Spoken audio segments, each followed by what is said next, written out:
अजी, क्या हमारी गरीबी कभी खत्म नहीं होगी? क्या हमें पूरे जीवन ऐसे ही आधे पेट खाकर व्यतीत करना होगा? अरे भाग्यवान, मैं लकड़ी काटने बेचने के अलावा और कर भी क्या सकता हूँ। देखते हैं, यदि कभी हमारे जीवन में सुख लिखा हो तो वह सुख हमें जरूर मिलेगा। अच्छा भाग्यवान, अब मैं चलता हूँ, मेरा लकड़ियाँ लेने जाने का समय हो गया है।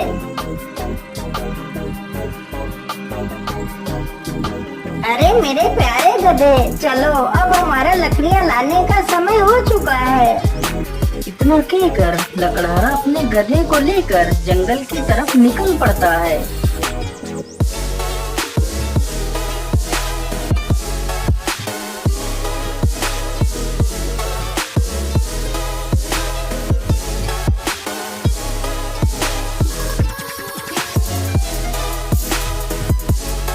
मेरे हिसाब से यही पेड़ ठीक रहेगा। चलो इसे ही काट लेता हूँ।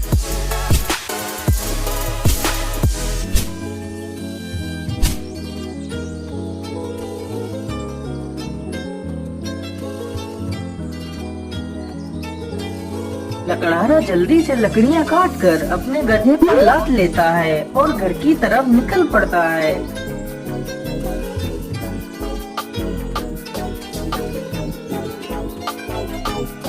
पानी पानी पानी, मेरी सहायता करो। अरे ये किसकी आवाज है? मुझे लगता है कोई तकलीफ में है। चलो चलकर देखता हूँ। लकड़हारा जल्दी से उसी ओर जाने लगता है जिस ओर से वह आवाज आ रही थी। पानी पानी पानी, मेरी सहायता करो। अरे ये क्या?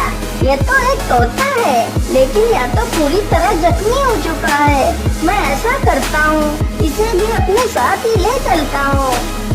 लकड़हारा जल्दी से उस तोते को उठा लेता है और उसे भी अपने साथ ले जाता है।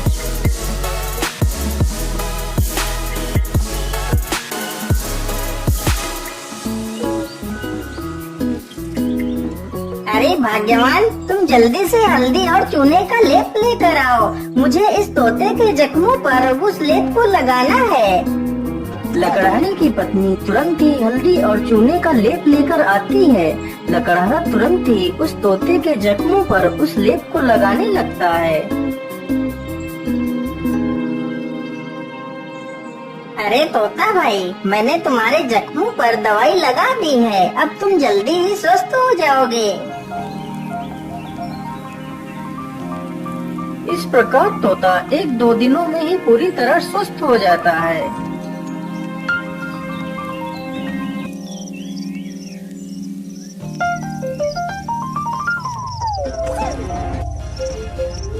चलो आज तो इसी झोपड़ी में ही चोरी कर लेता हूँ। हो सकता है इस झोपड़ी में ही मुझे कुछ काम की चीज मिल जाए। इतना कहकर वह चोर उस झोपड़ी में घुस जाता है। तभी वह तोता उस चोर को देख लेता है। अरे मालिक, जल्दी से उठिए, देखिए चोर आ गया। अरे मालिक जल्दी उठो। अरे मालिक जल्दी से उठिए, देखिए चोर आ गया। अरे मालिक जल्दी उठो। अरे वाह, यह तोता तो बोलता भी है। तो क्यों ना मैं इसी तोते को ही पकड़ ले जाता हूँ। बाजार में तो इसकी कीमत अच्छी मिलेगी और तो कुछ इस झोपड़ी में दिख भी नहीं रहा है। इतना सोचकर चोर तुरंत ही तोते का पिंजरा उठाता है और वहाँ से भाग जाता है।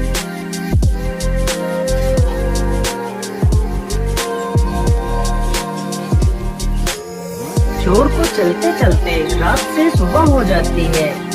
ओहो, मैं तो रात भर चलते चलते कितना थक गया हूँ। चलो ऐसा करता हूँ, थोड़ा इसी पेड़ के नीचे आराम कर लेता हूँ, फिर सोचूंगा इस तोते का क्या करना है। इतना सोचकर चोर उसी पेड़ के नीचे लेटकर सो जाता है। तभी वहाँ से एक राजा अपने घोड़े पर सवार होकर निकलता है। महाराज, मुझे बचा लीजिए, मेरी रक्षा कीजिए महाराज, नहीं तो यह चोर मुझे मार डालेगा। अरे ये कौन है जो मुझे मदद के लिए पुकार रहा है? लेकिन आसपास तो कोई नहीं दिखाई दे रहा है। अरे महाराज, उधर नहीं, इधर नीचे देखिए महाराज, मैं इधर हूँ। उठाकर ले जा रहा है। अरे वाह, यह तोता तो बोल भी सकता है। चलो मैं इस तोते को खरीद लेता हूँ। यह तोता मेरी पुत्री को बहुत पसंद आएगा। अरे ओ चोर, चल अब उठ जा। और कितना सोएगा तू? महाराज, मैंने कोई चोरी नहीं की, मुझे कुछ मत करना महाराज। नहीं नहीं, मैं तुम्हें कुछ नहीं करूँगा। तुम यह तोता मुझे दे दो, मैं तुम्हें इसके बदले 100 सोने की मोहरें दूंगा। राजा की यह बात सुनकर चोर बहुत खुश हो जाता है। लेकिन याद रहे, मैं तुम्हें ये मोहरें तभी दूंगा यदि तुम आज से चोरी करना छोड़ दोगे। यदि ऐसा नहीं किया तो मैं तुम्हें कारागार में डाल दूंगा। नहीं नहीं महाराज, मैं आज के बाद कोई चोरी नहीं करूँगा। राजा तुरंत ही उस चोर को 100 सोने की मोहरें दे देता है और तोते का पिंजरा लेकर वहाँ से चला जाता है।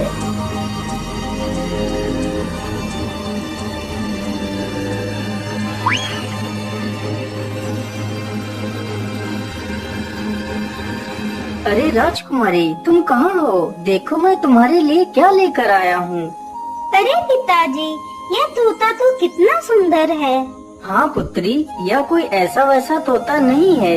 यह तोता इंसानी भाषा को बोल और समझ सकता है। फिर तो यह एक अद्भुत तोता है।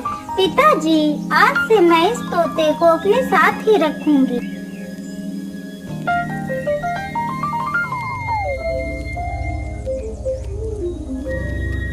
राजकुमारी रोज उस तोते को अच्छे अच्छे पकवान खिलाती, लेकिन तोते को उस लकड़ारे की बहुत ज्यादा याद आती रहती थी।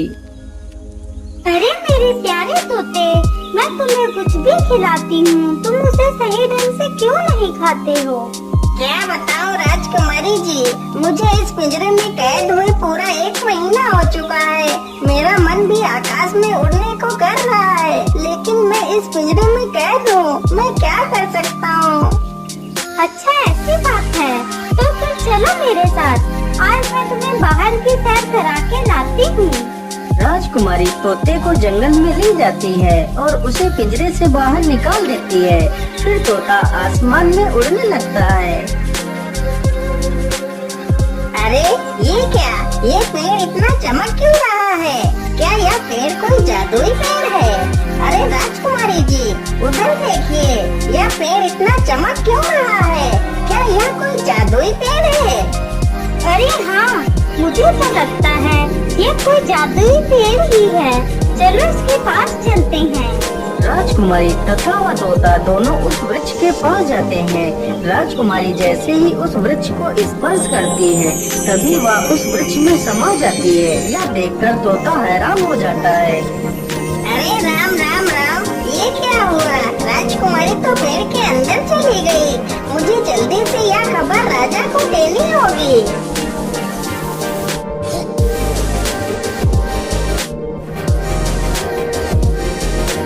अरे ये मैं कहाँ आ गई? ये कौन सी जगह है? तभी एक बड़ा सा बाज राजकुमारी के सामने आकर खड़ा हो जाता है।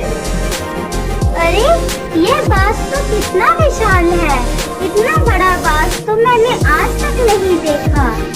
तभी वह बाज राजकुमारी को अपने पंजे में दबाकर उड़ जाता है।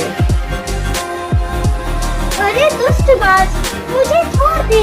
तू मुझे कहाँ ले जा रहा है? वह बाज राजकुमारी को एक गुफा के भीतर ले जाता है, जहाँ एक डायन खड़ी होती है।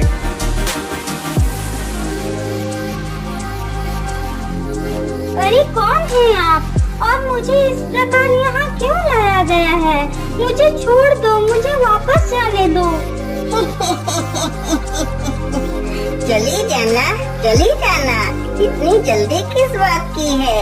तुम इस समय पाताल लोक में हो। यहाँ से निकलना इतना आसान नहीं है। तुम यहाँ से तभी बाहर जा सकती हो जब मैं चाहूँगी। यदि तुम यहाँ से बाहर जाना चाहती हो तो तुम्हें मेरा एक काम करना होगा। बोलिए, आप क्या काम करवाना चाहती हैं? राजकुमारी जी, तुम्हें मेरे लिए अमृत लाना होगा। लेकिन ये अमृत कहाँ मिलेगा? ये अमृत तुम्हें रंगी कंचन की पहाड़ियों में मिलेगा। लेकिन ये पहाड़ी कहाँ पर है? फिर वह डायन राजकुमारी को अमृत लाने का रास्ता बताती है। वह डायन अमृत पीकर अमर होना चाहती थी और पूरी दुनिया पर राज करना चाहती थी। उस डायन ने उस विशाल बाज को अपने बस में कर रखा था, जिससे वह सारे काम करवाती थी। डायन की ये सारी बातें सुनकर राजकुमारी वहाँ से अमृत लाने के लिए चल पड़ती है।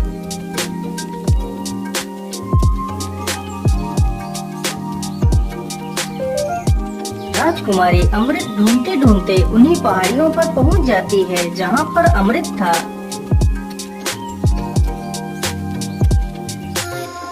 मुझे लगता है इसी गुफा में ही अमृत होगा। चलो इसके अंदर चलती हूँ। राजकुमारी जैसे ही गुफा के अंदर प्रवेश करने की कोशिश करती है, तभी एक जहरीला सर्प राजकुमारी को डस लेता है और राजकुमारी की वहीं पर मृत्यु हो जाती है।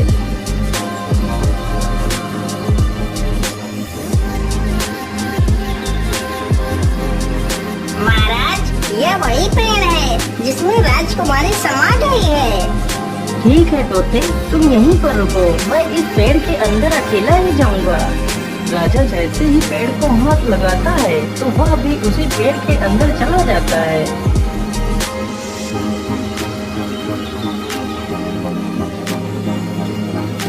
तभी वही बाज फिर से आता है और राजा को भी उठाकर उसी डायन के पास ले जाता है।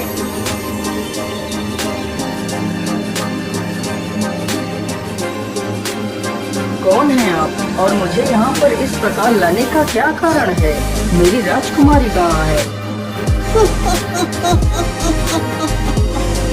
अरे महाराज, आप चिंता ना करिए, आप जल्दी ही अपनी राजकुमारी से मिलेंगे।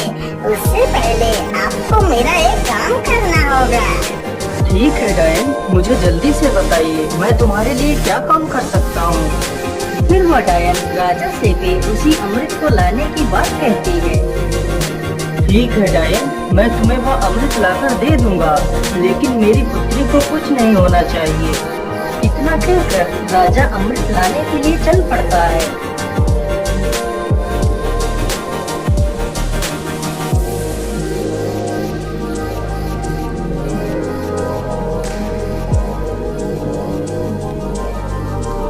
राजा चलते चलते उसी गुफा के पास पहुंच जाता है जहां पर उसकी पुत्री की लाश पड़ी हुई थी। अरे ये क्या, ये तो राजकुमारी पड़ी है, लेकिन मेरी पुत्री को क्या हुआ?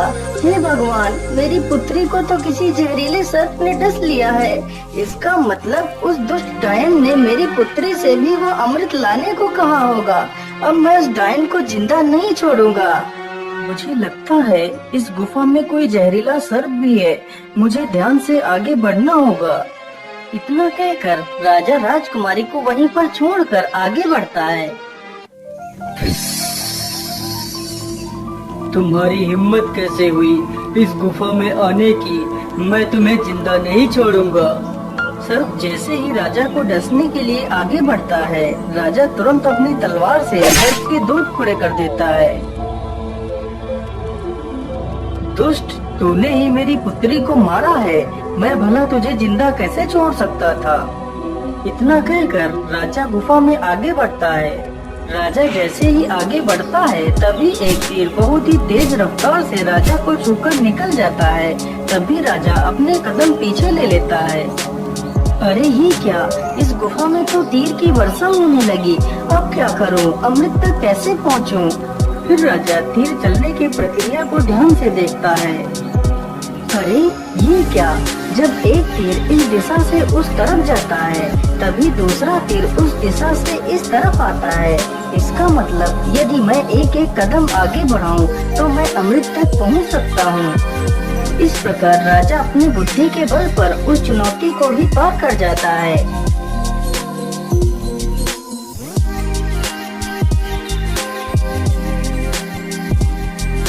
अरे वो रहा अमृत, चलो जल्दी से अमृत को ले लेता हूँ।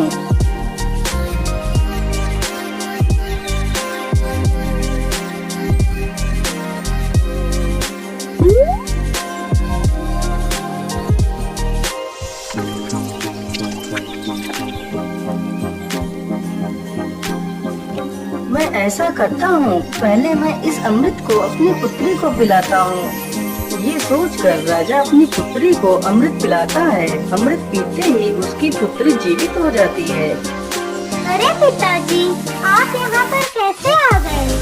पुत्री, मैं तुम्हें लेने आया हूँ। अब तुम बिल्कुल भी चिंता मत करो, मैं यहाँ पर आ गया हूँ।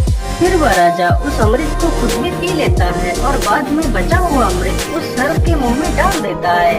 अमृत मुंह में पड़ते ही सर्प भी जीवित हो जाता है। फिर वह राजा उस सर्प को अपनी पूरी कहानी सुनाता है। मैंने तुम्हें इसलिए जीवित किया है ताकि तुम फिर से इस अमृत की रक्षा करो। महाराज, मैंने आपको पहचानने में भूल कर दी, मुझे क्षमा कर दीजिए महाराज। अरे नहीं नहीं सर्पदेव, इसमें तुम्हारी कोई गलती नहीं है, यह तो तुम्हारा फर्ज था। अच्छा, अब मैं चलता हूँ।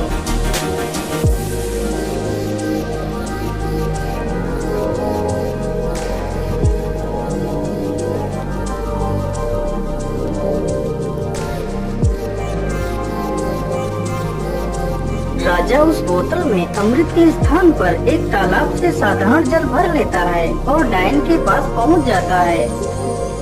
ये लीजिए डायन, मैं तुम्हारे लिए अमृत लेकर आ गया हूँ। अब मुझे बाहर जाने का रास्ता बता दीजिए।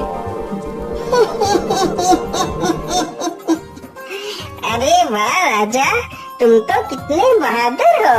यह अमृत आज तक कोई नहीं ला सका।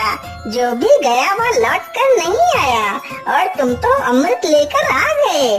चलो चलो, जल्दी से मुझे यह अमृत दे दो। राजा तुरंत ही उस डायन को वह पानी से भरी हुई बोतल दे देता है। डायन तुरंत ही उस पानी को अमृत समझकर पी जाती है। हे डायन, मैंने आपके कहे अनुसार आपको अमृत लाकर दे दिया। अब मुझे बाहर जाने का मार्ग बता दीजिए। इतनी भी जल्दी क्या है? अब मैं अमर हो चुकी हूँ। अब तुम दोनों यहाँ से कहीं नहीं जाओगे। आज से तुम दोनों भी मेरे गुलाम हो। अरे डायन, ये तो सरासर धोखा है। मुझे यहाँ से जाने का मार्ग बताओ, नहीं तो मैं तुझे मार डालूंगा। अरे मूर्ख राजा, अब मैं अमर हो चुकी हूँ। अब तू मेरा कुछ भी नहीं बिगाड़ सकता। अच्छा, ऐसी बात है तो फिर ये ले मेरे इस तलवार के वार को झेल। इतना कहकर राजा उस डायन के पेट में तलवार घुसा देता है। ये क्या हो गया? मैं तो अमर हो गई थी। इसका मतलब तूने मेरे साथ धोखा किया है।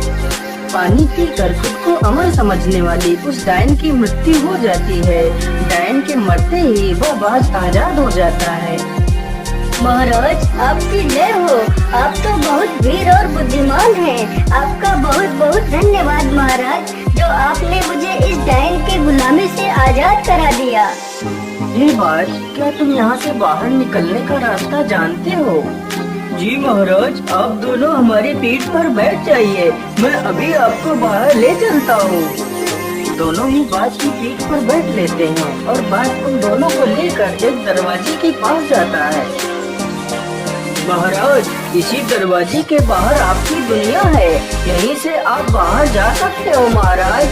राजा तथा राजकुमारी दोनों बाज का धन्यवाद करते हैं और उस दरवाजे से बाहर चले जाते हैं।